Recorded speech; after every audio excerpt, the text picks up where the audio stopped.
এটাই মহাসত্য। আল কোরআন বিরোধী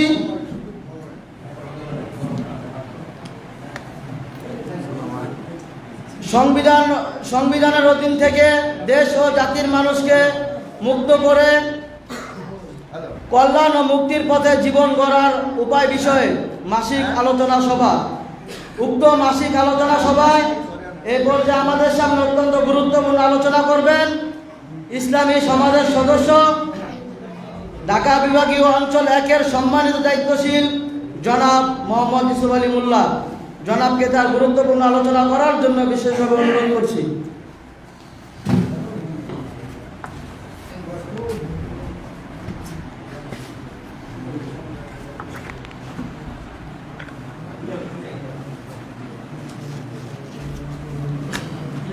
আসসালামু আলাইকুম ওয়া রাহমাতুল্লাহি ওয়া বারাকাতুহু।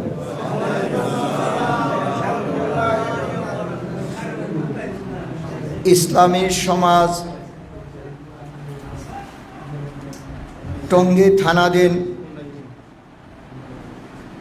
এরশাদনগর 6 নং ব্লক ইসলামী সমাজের অফিসে মাসিক আলোচনা সভা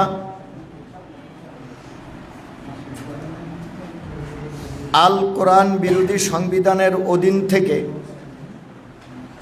দেশ ও জাতির মানুষকে মুক্ত করে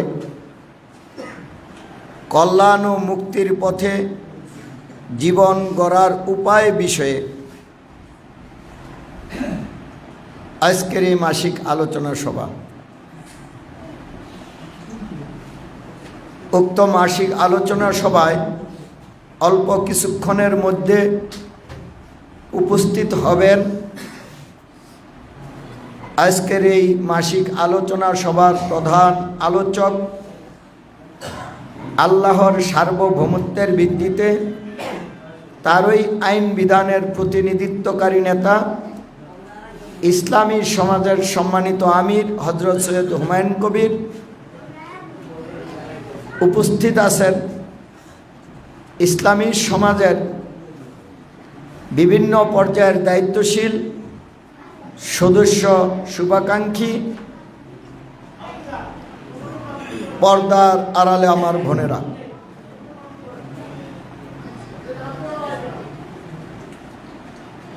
আল কোরআন বিরোধী সংবিধানের অধীন থেকে দেশ ও জাতির মানুষকে মুক্ত করতে হবে। আল কোরআন বিরোধী সংবিধান থেকে কেন মুক্ত করতে হবে,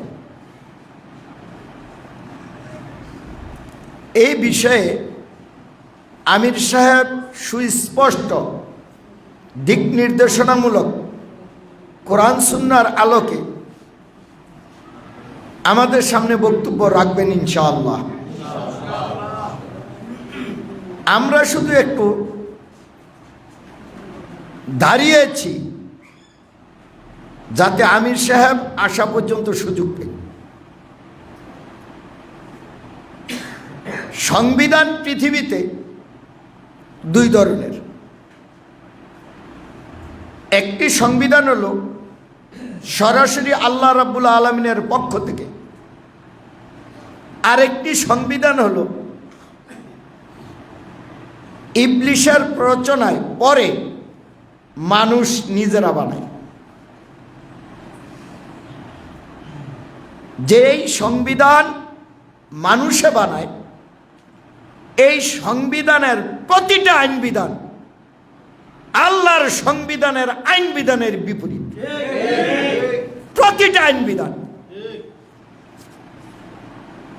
এমন একটি আইন পাওয়া যাবে না যেই আইনটা আল্লাহর আইনের পক্ষে, আল্লাহর আইনের আলোকে। আল্লাহ রাব্বুল আলামিনের সংবিধান, আল্লাহ এর নাম নিজেই রেখেছেন আল ইসলাম। আল্লাহর দেওয়া সংবিধানের নাম আল্লাহ কি রেখেছেন? আল ইসলাম। আল্লাহ রাব্বুল আলামিন বলেন, আল ইয়াউমা আকমালতু লাকুম দীনাকুম ওয়া আতমামতু আলাইকুম নি'মাতি ওয়া রাদিতু লাকুমুল ইসলাম দীনা। আজ আমি তোমাদের জন্য তোমাদের দিনকে পরিপূর্ণ করে দিলাম আর তোমাদের জন্য আমার নিয়ামত সম্পূর্ণ করলাম আর ইসলামকেই একমাত্র জীবন ব্যবস্থা হিসেবে মনোনীত করলাম।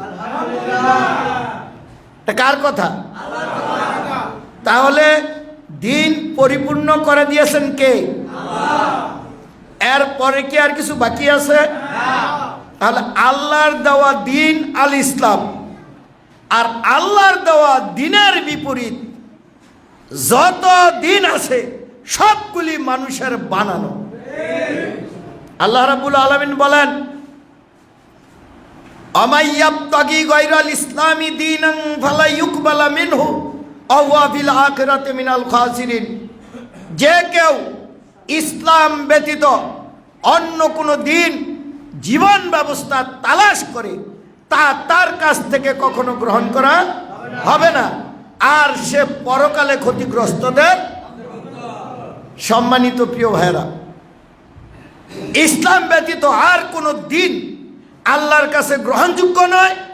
ওই দিন যদি কেউ তালাশ করে মৃত্যুবরণ করে তাহলে নিশ্চিত তার মৃত্যুর পরে ঠিকানা হবে কোথায়? এটা হলো মৃত্যুর পরের কথা। মানব রচিত ব্যবস্থা দুনিয়ায় মানুষের জীবনে কি উপকার করে? মানব রচিত ব্যবস্থায় কখনো কোনো মানুষের দুনিয়ায় উপকার করে না, করতে পারে না। মানব রচিত ব্যবস্থার কাজই হলো আপনাকে ধ্বংস করা। কারণ এই মানব রচিত ব্যবস্থা হলো ইসলাম বিরোধী ব্যবস্থা, আল কোরআন বিরোধী ব্যবস্থা।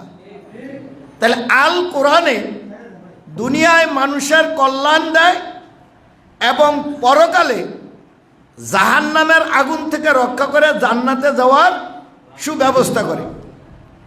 আর মানব রচিত ব্যবস্থায় দুনিয়ায় মানুষকে দলে উপদলে বিভক্ত করে, সংঘাত সংঘর্ষের সৃষ্টি করে, লোভ লালসার মধ্যে ফালাইয়া রাখে, দেশের টাকা বিদেশে পাচারের ব্যবস্থা করে, দ্রব্যমূল্যের ঊর্ধ্বগতি ঘটায়। যারা ধনাঢ্য ব্যক্তি তারা ধনী হইতে থাকে আর গরিবরা গরিবই হইতে থাকে। এভাবে এই দুনিয়ার জীবনে মানব রচিত ব্যবস্থায় শোষণ, জুলুম, নির্যাতন শিক্ষা দেয়। বলবেন এই ব্যবস্থার মধ্যে কি এই লেখাটা আছে যে দেশের টাকা বিদেশে পাচার করো? নাই। কিন্তু মানব রচিত ব্যবস্থায় এমনভাবে সিস্টেম করে রেখেছে আপনি অপরাধ করতে চাইলে অপরাধ করতেই পারবেন। একটি উদাহরণ, দুর্নীতি এটা কি দমনের বিষয় না নির্মূলের বিষয়? কি বুঝছেন তো? দমন আর নির্মূল বুঝছেন তো? নির্মূল মানে কি? একেবারে মূল থেকে যাকে উঠে ফেলা, তাইলে তো আর এখানে নাই নির্মূল করা। আর দমন মানে হলো আপনি কিছু করেন এটাকে চাপায় রাখে, এটা আবার সুযোগ পাইলেই মাথা গজায় ওঠে, এটা হইলো কি? দমন করা। তো দুর্নীতি এটা কি দমনের বিষয় না নির্মূলের বিষয়? নির্মূলের বিষয়। কে বলছে নির্মূল করতে হবে? আল্লাহর বিধান আল ইসলামে দুর্নীতি নির্মূল করতে হবে, এটা আল্লাহ শিখিয়েছেন। আর এই মানব রচিত ব্যবস্থায় গণতন্ত্রের মাধ্যমে বলা হচ্ছে দুর্নীতি দমন কমিশন গঠন করা হয়েছে। কি কমিশন? তাহলে এখন গণতন্ত্রের মাধ্যমে লেখা নাই কিন্তু আপনি দুর্নীতি করেন, কিন্তু সিস্টেমটা যা করে রাখছে দুর্নীতি দমন কমিশন, এইটা গঠন করার মাধ্যমে যদি কেউ দুর্নীতি করে তাহলে এই দুর্নীতির একটা পর্যায়ে ছাড় দেওয়া হয়। ওই ছাড় সিস্টেম অনুযায়ী যদি কেউ ছাড় পায় তাহলে সে দুর্নীতি কমাবে না বাড়াবে? এই জন্য দেশের টাকা যখন বিদেশে পাচার হয়, যারা রাষ্ট্রীয় ক্ষমতায় আসে এই অপরাধজনিত কাজে থাকে, তখন ওই লোকগুলির জন্য গভর্নমেন্ট বৎসরে একটা ঘোষণা করে কালো টাকা সাদা করার। করে কি করে না? এই কালো টাকা সাদা করার মানে কি? যারা এই দেশ থেকে টাকা পাচার করেছে তারা এই টাকা যদি কাজে লাগাইতে চায় তাহলে এই গভর্নমেন্টকে 15% বা 20% দিলে বাকি টাকাগুলি গভর্নমেন্ট আর হিসাব নিকাশ নিবে না, সব গুণা কি করে দিবে? মাফ করে দিবে। তাহলে এখন দুর্নীতি কমবে না বাড়বে? এভাবে মানব রচিত ব্যবস্থা গণতন্ত্রে এই সকল অপরাধের সৃষ্টি করে রেখেছে। তাহলে এমত অবস্থায় কি গণতন্ত্র মানা যায়? মানব রচিত ব্যবস্থা মানা যায়? তাহলে আমাদের দেশে দুর্নীতি, উগ্রতা, সন্ত্রাস, দ্রব্যমূল্যের ঊর্ধ্বগতি,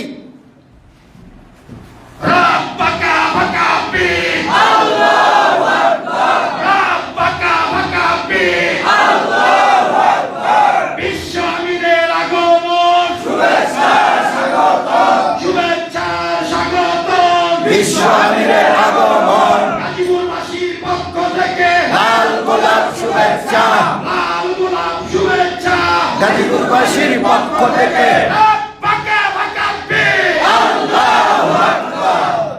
তাহলে এই মানব রচিত ব্যবস্থায় এই অপরাধগুলির সৃষ্টি করে কি করে না?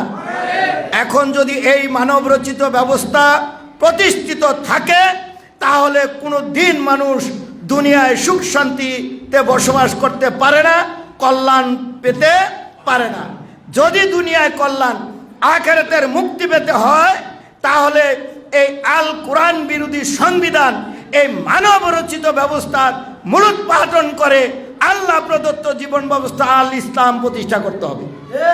যদি আল্লাহ প্রদত্ত জীবন ব্যবস্থা আল ইসলাম প্রতিষ্ঠিত হয় তাহলে প্রত্যেকটা মানুষ দুনিয়ায় কল্যাণ পাবে, যার যার ধর্ম পালনের সুযোগ পাবে, তখনই হবে ধর্ম যার যার, রাষ্ট্র সবার।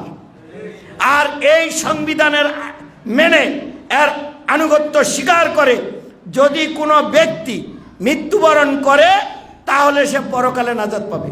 তাহলে দুনিয়ায় কল্যাণ, আখিরাতের মুক্তির পেতে হলে অবশ্যই আল কোরআন বিরোধী সংবিধানের মূলোৎপাটন করে সকল মানুষের কল্যাণের লক্ষ্যে আল্লাহ প্রদত্ত জীবন ব্যবস্থা আল ইসলাম সমাজ রাষ্ট্রে কি করতে হবে?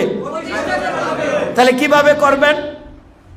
ইসলাম প্রতিষ্ঠা করা পৃথিবীর কোনো লোকের যদি পদ্ধতিকে গ্রহণ করে, সে যদি শত শত বৎসরও আন্দোলন করে, তার আন্দোলন দ্বারা কখনো সমাজ রাষ্ট্রে ইসলাম প্রতিষ্ঠিত হবে না। ইসলাম প্রতিষ্ঠিত হবে শুধু আল্লাহর রাসূল হযরত মুহাম্মদ সাল্লাল্লাহু আলাইহি ওয়াসাল্লামের প্রদর্শিত পদ্ধতিতে। ওই পদ্ধতিটা কি?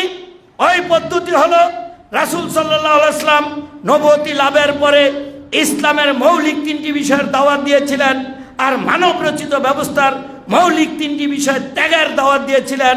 যারা মানব রচিত ব্যবস্থার মৌলিক 3টি বিষয় ত্যাগ করে আল্লাহ প্রদত্ত জীবন ব্যবস্থা আল ইসলামের মৌলিক 3টি বিষয় গ্রহণ করেছে, তারা হয়ে গেছে ইমানদার, তারা হলো ইসলামের লোক। আর এর ভিত্তিতে যখন একটি টিম হয়েছে, তারা ধৈর্য, ক্ষমা, দোয়ার নীতি অবলম্বন করে নিজের সময় অর্থ কুরবানি করে এই দাওয়াতি কার্যক্রম অব্যাহতভাবে চালিয়েছিলেন। এই অবস্থায় আল্লাহ রাব্বুল আলামিন যেই নবীকে যেখানে চেয়েছেন সেখানেই রাষ্ট্রীয় ক্ষমতায় দান করছেন। আল্লাহ রাসূল হযরত মুহাম্মদ সাল্লাল্লাহু আলাইহি ওয়াসাল্লামকে আল্লাহ চেয়েছিলেন মদিনায়, মক্কা থেকে হিজরত করে নিয়ে মদিনায় রাষ্ট্রীয় শাসন ক্ষমতা দান করেছিলেন।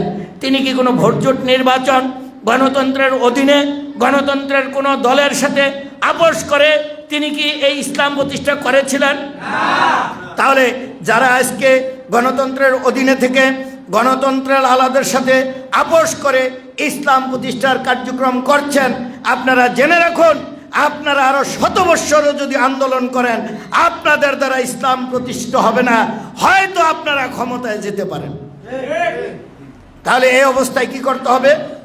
1 নম্বরে আপনার বলতে হবে, আমি সমাজ রাষ্ট্র গঠন পরিচালনায় সার্বভৌমত্ব আইন বিধান কর্তৃত্ব মানুষের মানি না, আমি সার্বভৌমত্ব আইন বিধান নিরঙ্কুশ কর্তৃত্ব মানি একমাত্র আল্লাহর। এই বিষয় গ্রহণ করতে হবে, এই বিষয়ের ঘোষণা করতে হবে রব্বুন আল্লাহ বা আল্লাহু আকবার। দ্বিতীয়ত বলতে হবে আমি সমাজ রাষ্ট্র গঠন পরিচালনায় দাসত্ব মানুষের আনুগত্য মানবরচিত আইন বিধানের উপাসনা গায়রুল্লাহর করি না, করবই না। আমি দাসত্ব আইনের আনুগত্য উপাসনা করি একমাত্র আল্লাহর। এ বিষয়ে গ্রহণ করতে হবে, এই বিষয়ে সাক্ষ্য অঙ্গীকার করতে হবে আশহাদু আল্লাহ ইলাহা ইল্লাল্লাহ। তৃতীয়ত বলতে হবে আমি মানব রচিত ব্যবস্থার ভিত্তিতে নেতৃত্ব দানকারী নেতা বা সরকারের অনুকরণ করি না। আমি শর্তহীন অনুকরণ করব একমাত্র হযরত মুহাম্মদ সাল্লাল্লাহু আলাইহি ওয়াসাল্লামের। এই বিষয় গ্রহণ করে এই বিষয়েরও সাক্ষ্য অঙ্গীকার করতে হবে আশহাদু আন্না মুহাম্মাদার রাসূলুল্লাহ। অতঃপর এই বিষয়ের উপরে যে আমির নেতৃত্ব দিবেন, ওই আমিরের নেতৃত্বের আনুগত্য মেনে নিলে বাস্তবে আপনি ইমানদার মুসলিম হবেন, আপনি ইসলামের লোক। তাহলে বর্তমানে বাংলাদেশে এই ধারায় কোন নেতা কোন আমির নেতৃত্ব দিচ্ছে? বাংলাদেশের একমাত্র নেতা বর্তমানে যিনি হুবহু রাসূলের অনুকরণে নেতৃত্ব দিচ্ছেন, তিনি হলেন ইসলামী সমাজের আমির হযরত সৈয়দ হুমায়ুন কবির। তিনি ছাড়া আর কোনো দলের নেতা রাসূলের তরিকায় নেতৃত্ব দিচ্ছেন না।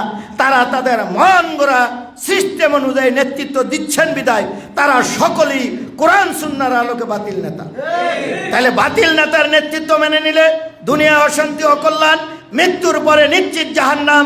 আর হক নেতার নেতৃত্ব মেনে নিলে দুনিয়ায় কল্যাণ এবং মৃত্যুর পরে জান্নাত পাওয়ার সুব্যবস্থা আল্লাহ করে দিবেন। এই লক্ষ্যেই আমরা যেহেতু হক নেতা পেয়েছি, তিনি হলেন ইসলামী সমাজের সম্মানিত আমির হযরত সৈয়দ হুমায়ুন কবির।